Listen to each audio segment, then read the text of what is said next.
Hi, this is Karen. It's a small unboxing of my new Ninja. This is the Ninja XL Stacker, and it's quite unique in the fact that obviously you can see it's double stacker, and it is 9.5 litre capacity in 2 sections, so I think that's 4.75 each. And yeah, very different, unique. I've got plenty of space, but a lot of people don't, so it gives you a lot more flexibility. I did start taking the bits off and then I decided to do the video, so we'll carry on and have a look. This is my first look inside. You get a pouch with different bits in it, your warnings, your basic instructions, a little quick start guide, and some more instructions. So this is that model, SL400UK. So let's have a little nosy inside, and we've got lots of cardboard. So that's the stacked meal rack. Hopefully you can see what I'm looking at. Now, a problem I had in my previous one, which was a Salter twin with a splitter, was these little bad boys, if you tipped out, would fall out. But they're very well held in, and I can imagine that they will stay well held in. There's quite a lot of rubbers holding it in. And then obviously you've got the shelf that can go in. There is little divots in there that it can lay off, like so, or obviously you just use it like that. Or with this one you can actually use it like that, but you've got to bear in mind the vent at the back. You do not go above that, obviously, if you've got nothing in. And so that's the first one, and the second one is exactly the same size, and we can see it's got exactly the same in it. So as you can see, it tells you you can stack your meals. Now obviously I've only just got it, so I haven't tried it. But being a ninja, usually when they say you can do something, you actually can. So I'm going to say it's good for it. Now, first impressions, it seems quite good. Seems well put together. Ninja pretty usually. I have plugged it in and turned it on, so let's give it a whirl. I think I will take the shelf out for the moment,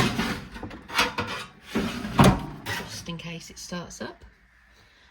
So it's now started up, and we've got the variety of different things that we can do on it. I'll come back with a part 2 for that, because I've not read the instructions and I don't want to go wrong. Pretty averse with them, but we'll go have a look. So here I am back for part 2. We're going to cook some of these bad boys. So I'm going to be doing my usual and winging it. Now I would suggest these probably need 10 minutes at 170. So I'm going to put them directly onto the crisp plate.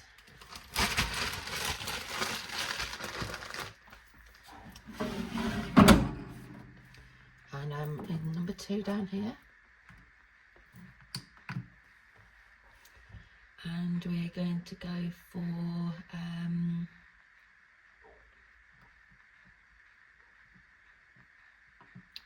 bake,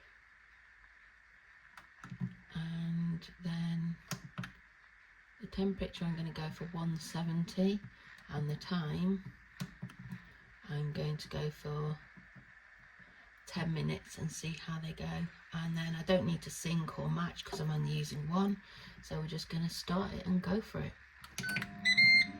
First run out ever. the bits and bring the unit out slightly. We need ventilation around it.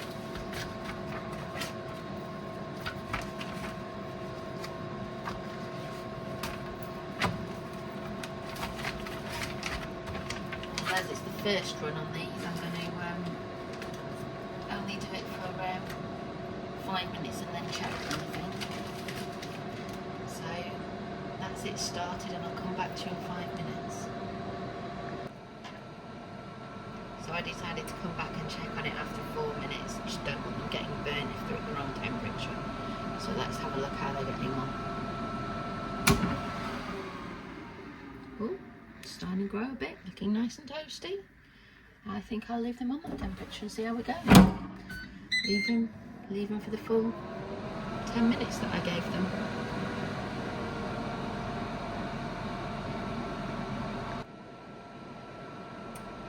Right, so we'll just have another look. This is now, obviously we're 8 minutes in, just coming up. And we're looking very nice. Hopefully we're at the right temperature, and by the end we're not going to be burning.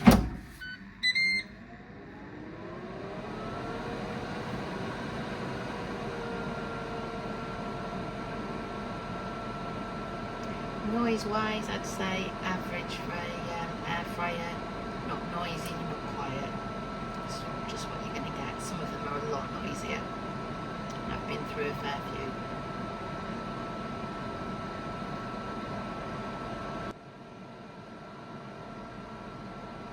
And it's just ended, and I completely forgot to record it.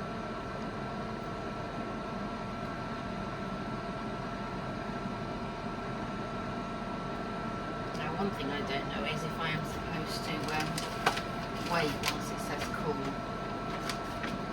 I'm kind of an impatient person.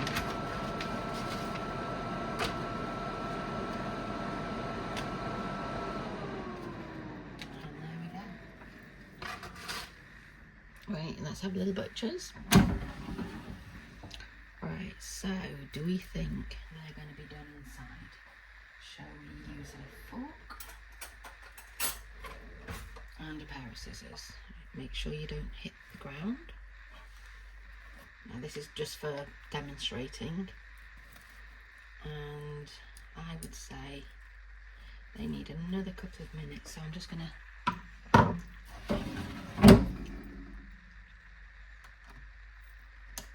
restart it. Number 2, don't make the error on that one. So we're going to bake. We're going on a 170, but I'll just give them 3 more minutes, I think, and then go.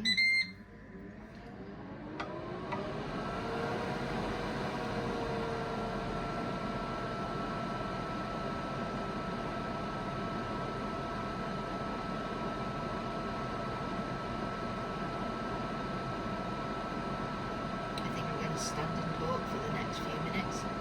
So, first impressions, seems to cook evenly, nicely. I know I've only got 2 croissants in it, but so far so good. Obviously make sure that you don't fill them too full so the air can still go round. For example, lots of silicone trays in there. The vent at the back, it's not going to come in. If you're doing one thing for not many people, I would still try and split it across the 2. The more you fill it, the harder it's going to be for it to cook. What I do like, however, is it's actually quite simplistic for once for an air fryer, in the fact that you just have your options here. You don't have any of these silly presets that you go through. You can pick just the type of cooking you want to do and your time and your temperature. It's not zazzed up with loads of buttons on the front to make you just press. You actually sort of half need to know what you're doing. However, for the newbies out there, it's fairly simple to operate on here, but also you've got quite a good little set of charts in their little booklet that they've given you for once. I'm quite impressed with that. Obviously I haven't tested their timings, but definitely looking at them from here, to me they seem pretty on point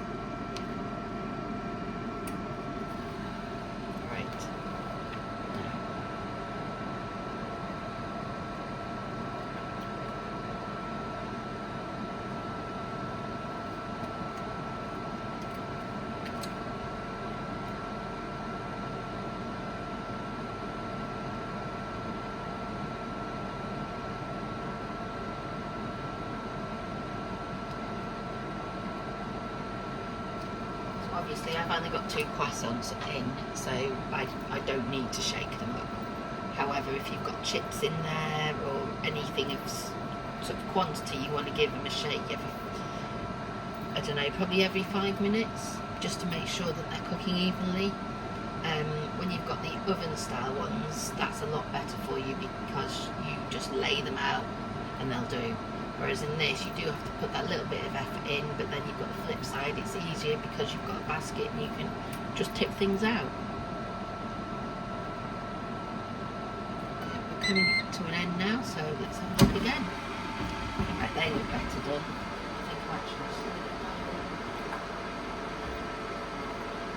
silicone trivet that didn't like the dishwasher. Just bring that there. And then have a little look again. So they look a bit better. Probably did them for 2 minutes more, maybe 15 minutes in total if I was cooking them from scratch. But 170 seemed just about right to me. So I'm going to go off and enjoy these now. Thanks for watching, guys.